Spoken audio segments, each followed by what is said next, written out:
Alrighty, good evening, EWPN viewers. This is Josh, one of the affiliates. Go over to EWPN, the YouTube page.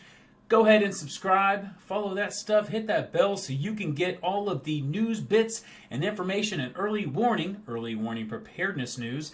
So you're on the up and up, right? We're trying to be there for you guys and be fast and try to be unbiased. I'm not that great at that all the times, but you'll catch it and I'll admit it.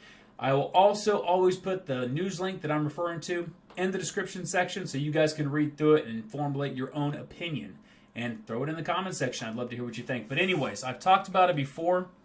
Talked about people formulating opinions, views, descriptions of individuals, right? I talked about the militias before and how they're kind of demonized now. Well, I know they've been demonized before, but you're following me on this one. This is a Newsweek article from November 27th.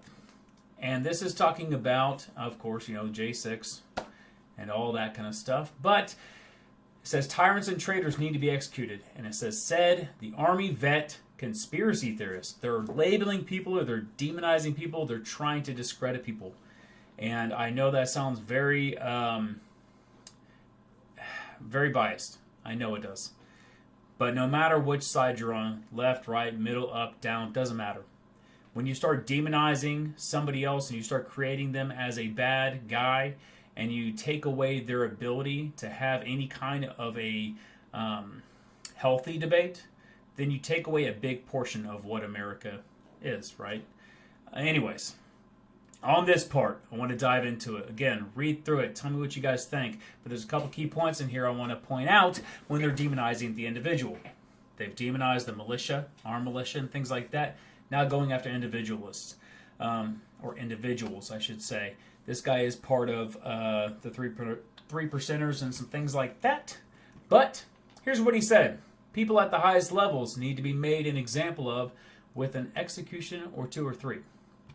Because when you commit treason against this country and you disenfranchise the voters of this country, you take away their ability to make decisions for themselves, you strip them of their Constitution rights. That's not hyperbole. When we call it tyranny, that's effing tyranny. And tyrants and traitors need to be executed as an example. ... I say ... because that usually means there's a lot more to the conversation that they're not showing for whatever reason, right? But that's a statement he made, and that's what they're kind of bringing up. They're showing how somebody with a difference of opinion, because they felt wronged, they're a voter that felt like they were not counted, they were rejected, stolen, and they're demonizing them, and they're creating a crazy person. And here's an example of that. Right here, we've got Hostetter, who had previously served in law enforcement more than a decade, rising to be chief of police and all this kind of stuff in California. But when COVID, right here, lockdowns seem to have radicalized him. And I point that out because there is a divide when it comes to things like this. Now, to say that it has radicalized him says that basically anybody who is on the other side of the norm, for them anyways, they're being demonized. They're crazy, they're radicalized. And what do you think of when you hear someone has been radicalized? You think of, domestic tea, right? So if you think of a domestic tea and you think of radicalized, they're painting them in a picture so people that don't really follow any further information than just reading one article, they see that and they go, man, this is a bad guy, right? And that is the point I wanted to bring up for that.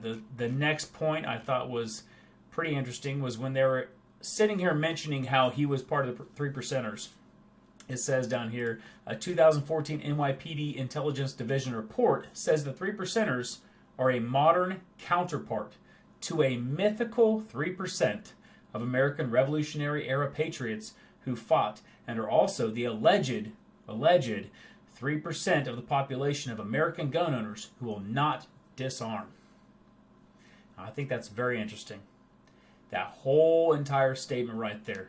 That the COVID radicalization and the demonization and the characterization so you could sit there and frame somebody with a different mindset from your own as being a bad person. Anyways, tell me what you think in the comments section. I hope you guys watched the whole video. Don't forget, watch EWPN News. Go to the YouTube page, subscribe, check out the affiliates. They've got some good information, and I'll see you next time.